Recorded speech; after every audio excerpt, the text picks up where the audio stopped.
अस्सलाम वालेकुम। सुमी की किचन में आप सबका वेलकम है और आज हम करने लगे हैं बारबेक्यू। चैनल को सब्सक्राइब कर ले, लाइक करें पूरी वीडियो देखने के बाद। और ये रही हमारी इंग्रेडिएंट्स।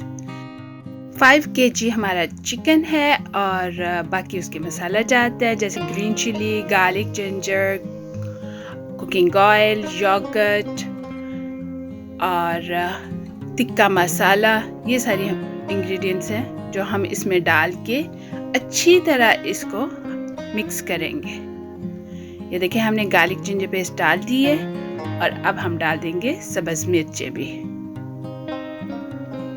इनको हमने पीसा हुआ है सारी चीज़ों को। अब हम डाल देंगे इसमें लेमन जूस निकाला है जो हमने, उसको डाल दिया है। और अब हम बाकी मसाले डाल देंगे। अब हम डालेंगे टिक्का मसाला पाउडर डाल दिए और साथ ही हम डाल देंगे दही,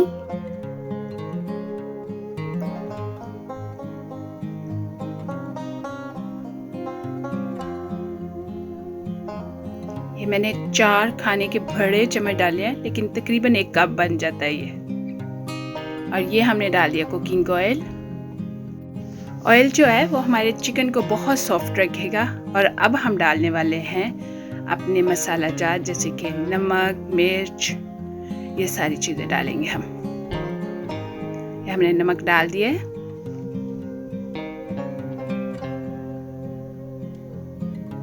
अब रेड चिली पाउडर भी डाल दिए और ये मैंने डाली है अजवाइन, क्योंकि बहुत सारे मसाला जात टिक्का मसाला के अंदर है, इसलिए बहुत ज़्यादा डालने की ज़रूरत नहीं है, वरना मसालों का ज़्यादा टेस्ट आता है और चिकन का टेस्ट नहीं आता। चिकन को हम हाथों से अच्छी तरह मिक्स करेंगे ताकि सारे मसाले जो हैं वो अच्छी तरह सारी चिकन को लग सके। हो सके तो ओवरनाइट भी कर सकते हो, लेकिन कम से कम 1 घंटा तो ज़रूर इसको मसाला लगा के रखना चाहिए।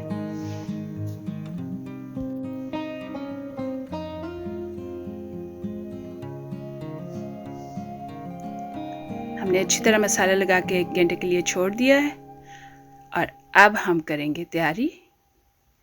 ये हमने सांचे निकाल के उसमें डाल दिया है, ये देखिए चिकन को। तो अब हम करेंगे इसका बारबेक्यू तो हमने पैक की हुई है। अब सर्दियों में यही ओपन है, इसलिए इस पे ही आज हम करेंगे। ये हमने लगा दिया लेमन और ऑयल जो है ना वो हमने लगा दिया जिस साइड से पक गई है उसके ऊपर। इस तरह जलेगी भी नहीं और टेस्ट और ज़्यादा अच्छा आएगा। ये देखिए तैयार हो गई ये तकरीबन हमारी बारबेक्यू। अब आप भी बनाएं और मुझे ज़रूर बताएं कि आपकी बारबेक्यू कैसी बनी। चैनल को लाइक, सब्सक्राइब, शेयर करना ना भूलें। मिलेंगे बहुत ही मज़ेदार न्यू रेसिपी के साथ। अल्लाह हाफिज़।